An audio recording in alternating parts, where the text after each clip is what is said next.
రెండవది, ఎందుకు ఇంతసేటు విశ్వాస విషయంలో దేవుడు నొక్కుతాడు మనల్ని?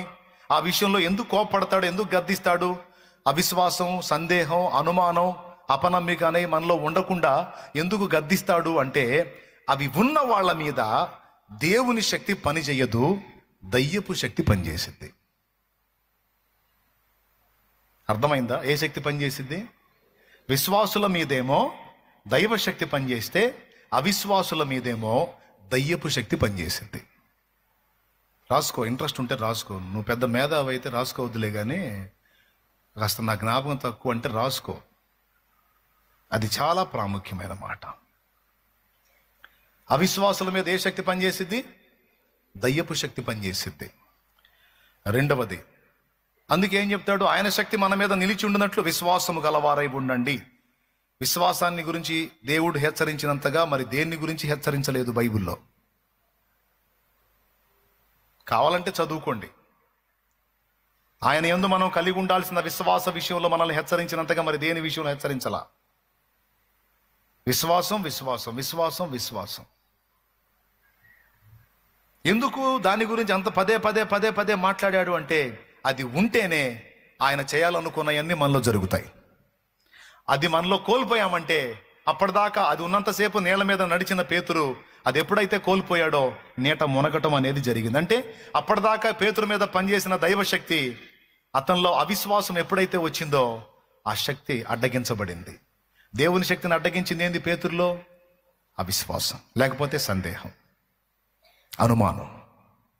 అందుకే ప్రభు అన్నాడు, అల్ప విశ్వాసి ఎందుకు సందేహపడితివి అంటాడు. మనం ఎప్పుడు సందేహపడేటట్టు, అనుమానపడేటట్టు, దురాలోచనలు చేసేటట్టు మనం రోజు శోధించబడుతుంటాం. అవిశ్వాసము చూపుట ద్వారా దేవుని బాధ పెట్టిన వాళ్ళం అవుతాం. దేవుని శక్తిని మనమే అడ్డగించిన వాళ్ళం అవుతాం. ఈ మాట బైబిల్లో స్పష్టంగా రాసుంది. మీకు ఒకసారి చూపిస్తాను, చూడండి. మార్కు సువార్త. దేవుడే అద్భుతాలు చెయ్యజాలకపోయెను అని రాసుంది. చూడండి, మార్కు సువార్త 6వ అధ్యాయము 5వ వచనం నుంచి చూడండి. అందువలన కొద్దిమంది రోగుల మీద చేతులుంచి వారిని స్వస్థపరచుట తప్ప మరి ఏ అద్భుతమును ఆయన అక్కడ చేయజాలకపోయెను. ఇప్పుడు చెయ్యలేదు అనేది వేరు, చెయ్యలేకపోయాను అనేది వేరు. కానీ అక్కడ పచ్చిగా రాయించాడు చెయ్యలేకపోయాడు అని. ఎందుకు చేయలేకపోయాడు? కింద చదువు.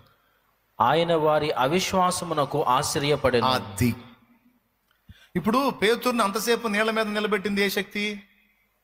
దైవశక్తే. మరి ఆ శక్తి కరెక్ట్గా పనిచేస్తే నీళ్ళలో ఎందుకు మునిగాడు?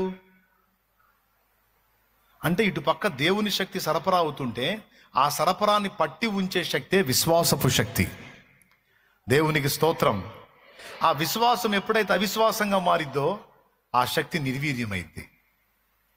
ఇక్కడ కూడా ఎంతో మందికి ఎన్నో విధాల అద్భుతాలు చేసిన యేసయ్య కొద్దిమంది రోగుల మీద చేతులు ఉంచడం తప్ప మరి ఏ అద్భుతమును అక్కడ చెయ్యజాలకపోయాను అని ఉంది. ఎందుకు చేయజాలకపోయాడు అంటే వారి అవిశ్వాసాన్ని బట్టి. అంటే అవిశ్వాసుల జీవితాల్లో అద్భుతాలు జరగవు. అందుకే మొత్తుకొని చెబుతాడు, డౌట్ పెట్టుకోవద్దు, సందేహం పెట్టుకోవద్దు, అనుమానం పెట్టుకోవద్దు.